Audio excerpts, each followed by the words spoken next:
So, I guess you could consider this a go home show for SmackDown before Super Showdown next Thursday. And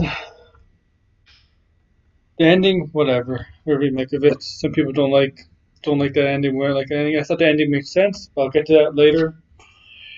In this is gonna be my thoughts, review, whatever you want to call it. But first, I'm not gonna go order with this part because I'm just gonna get out of the way. The Bella twins are being inducted as the females for this Hall of Fame 2020, which will be in Tampa Bay, WrestleMania weekend. Now, I know there's fans that are divided about the Bella Twins. Some of them don't like them. They can't wrestle or held the women's revolution back. They're not responsible for that. We're nothing until like around 2014, until Divas came. Um, I was never a fan of them either, as because of that. It's not because of they're bad people or whatever. Um, but I'm gonna be honest here. They are Hall of Fame worthy. They are Hall of Famers. They were very influential in WWE, especially out of WWE mainstream press,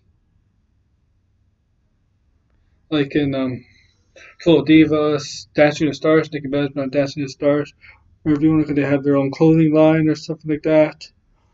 A bunch of fans, followers, fans. So yeah, outside WWE, that's Hall of Fame worthy. In the ring, I would say this. Nikki Bella was the longest reigning Divas champion. It's all very worthy. A lot of people say it's because they wanted her to break AJ Lee's record. Okay, maybe. But there was a weak women's division at the time. And yeah, it was a very weak women's division. But being champion for a year about, yeah, almost a year.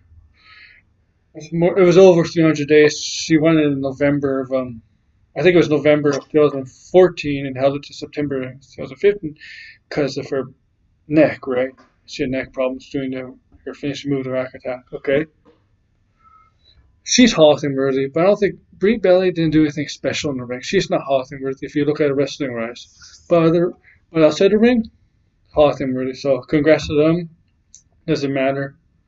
If you like them or not, I think they're Hall of Fame worthy. You could disagree with me on that. It's up to you. Okay, now to SmackDown. So first we had the 8-man tag team match, right? Usos come out, they cut a promo. The match is Super Kick Party. Mentioned they're 5-time tag team champions. Super Kick Party, right? Stealing that from the Young Bucks. They mentioned the New Day as their tag team partners. New Day comes out. New Day cuts a promo, right? New Day walks up. And they said they're 6-time tag team champions, and they ran into the Usos' face. They said, "That's one more than you." Stare down, obviously. It didn't. The Miz's music hits, Morrison's music hits. They cut a cheesy promo. They get people to cheer something like, oh, because the New Day and Usos get cheers about ooh so and New Day rocks, New Day rocks. Okay, they go. I don't know what this cheer is. They go Miz and Morrison, Miz and Morrison. Hey hey yo ho ho. Hey hey yo yo. That's so fucking cheesy. That ruined the beginning of SmackDown. And then you got Rude and Ziggler. They had a match, um, 8-man tag team match. It was a good opening match. I know Rude and Ziggler have fought in Usos many times since the year started. Uh, Big E and considering this feud with Miz and Morrison, so they wanted to put those two together, those 4 teams together, and you got the kick on Rude, the super kick, right? That's a super kick party, and 1, 2, 3. Now, now there was a backstage segment with Dan O'Brien walking backstage, and then all of a sudden Drew Gulak comes up to him, says what he did wrong, what he could help him with about next time again, right? Next time in the ring, what he did, he could dissect what he could do wrong, what he should do, what he shouldn't do. And then mentions Heath Slater, and Heath Slater was behind Daniel Bryan. He hears his name, goes into front of Daniel Bryan's face. He says, "I got kids. I should." He wanted to rematch with Daniel Bryan. Daniel Bryan says, "I know you can help you, Drew Gulak." So Drew Gulak, obviously, Heath Slater. Next, we have an interview with Lacey Evans, hosted by Renee Young. Lacey Evans hasn't been on since Royal Rumble. She talks about what she's been up to and what's next for her. Renee Young mentions her past as a bully before turning face. And the reason she's not like that anymore is because of Bayley and Sasha being bullies. And she mentions that she's going to be an Elimination Chamber match. So I guess it's a third Elimination Chamber match. The women's from Raw is confirmed. The men's is not confirmed, but I guess there's going to be a SmackDown Women's title match. I'm not sure. Maybe number one contenders match. And I guess she's the first one to confirm for it. Next, we get a recap of the Mandy and the Oldest Love story and then the heartbreak of last week. Right? And you see backstage Mandy and Sonya talking. Tucker comes up to them. Is upset with Mandy. He says the text, and it looks like Mandy didn't know what text. It looks like she didn't send the text. Now that gets people questioning who sent the text. Tucker goes away, and Sonya's like, who cares? Ziggler's more of your type anyway. So with the texting, okay, maybe Dolph Ziggler sent the text, maybe it's Sonya Deville. Sonya Deville said in that. The end of that, it's maybe that Mandy was better off with Dolph Ziggler, right? You would think Dolph Ziggler's more of her type, right? Dolph Ziggler's a handsome type, show off all this the geeky type, that overweight, geeky, awkward type. But also made people love him because he has full charisma. He's lovable. Okay. So next we have this match. I thought it was a cheesy name for it. It's called a Sympathy of Destruction. What it is a bunch of different instruments around the ring. It's a Sympathy of Destruction false count anywhere match. You could get pinned anywhere. It's featured Sami Zayn's group of Shinsuke and Cesaro versus Braun Strowman and Elias. So there was a piano, a bass, whatever. I forget what else there was. There's a guitar, electric guitar. So the bass, Braun Strowman brought the bass down to the ring. What I like was a double suplex of Braun Strowman onto the bass. What I like was also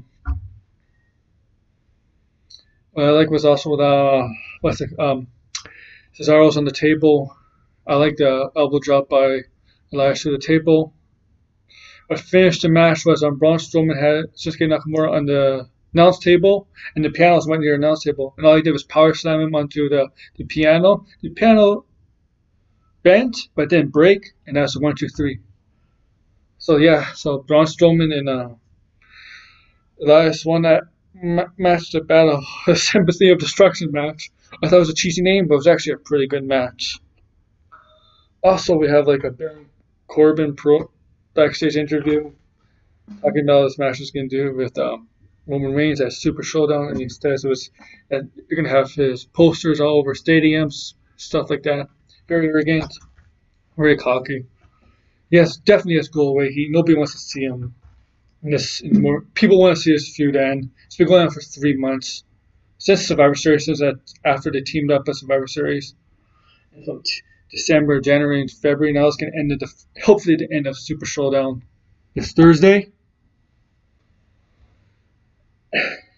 It's good, right?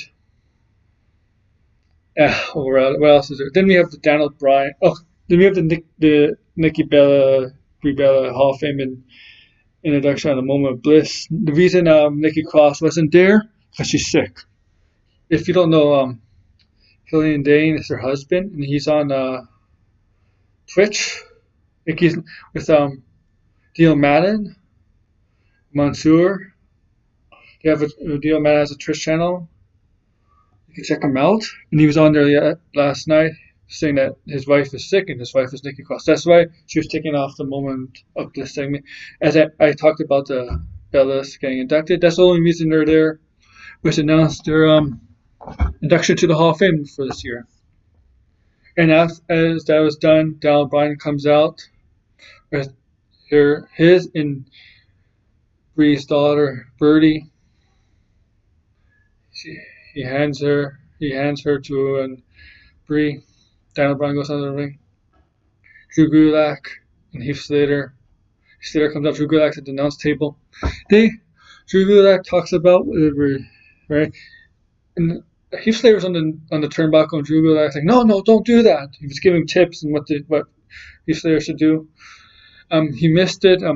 Daniel Bryan did the kicks, the yes kicks, and then he later on did a knee, finished off Heath Slater. That's finished.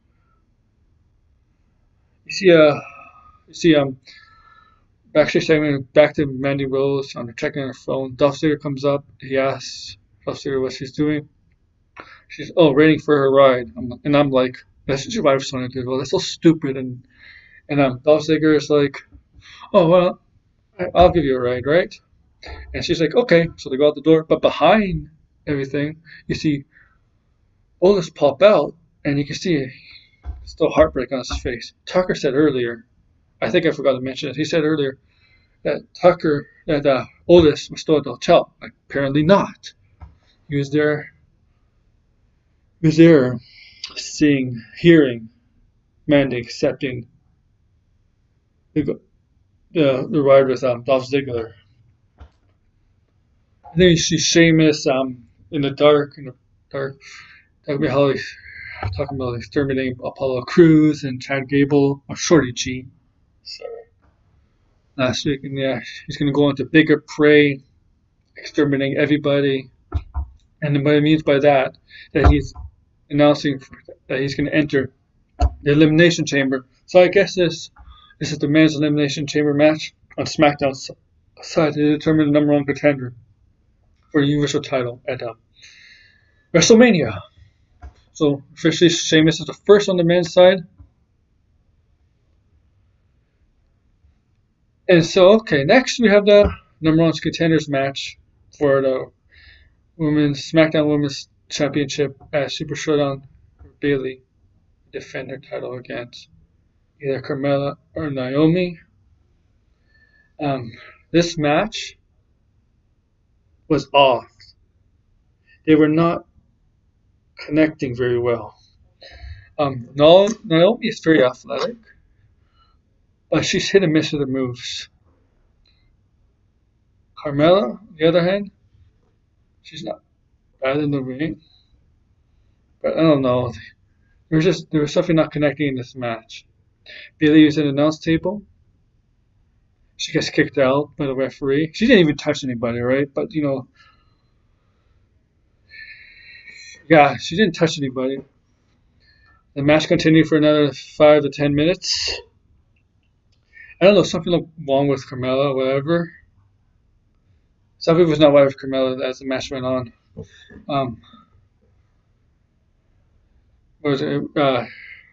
Naomi hit her with the rear view. Carmella kicked out. Carmella lost, right? Naomi won. As everybody predicted, is now the number one contender to face Bayley at Super Showdown.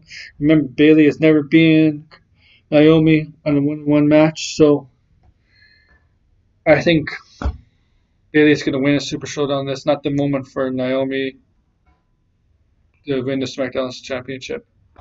So yeah, this match was not good. And next we had about 5 minutes left in the show. And Goldberg coming out, cutting a promo for like a 1 minute promo. Fiend, yeah, they're hyping up their match. The Fiend, Bray Wyatt pops up the Fire and Funhouse.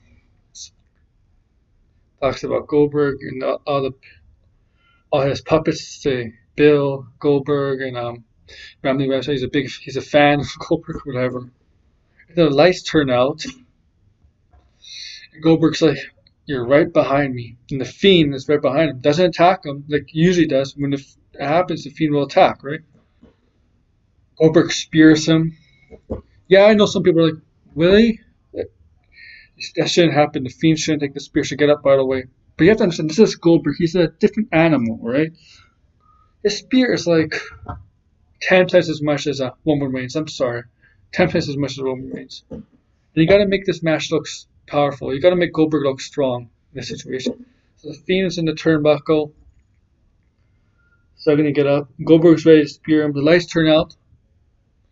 Fiend's gone. And that's when the show ends. Goldberg pulls him into the crowd. The show is not good. Smackdown hasn't been that great in 2020. But I am looking forward to Super Showdown. I'm interested in seeing what happens at Super Showdown. And remember, next week, next Smackdown, John Cena returns. So, good night. I hope you enjoy the show. Like, subscribe, and comment below.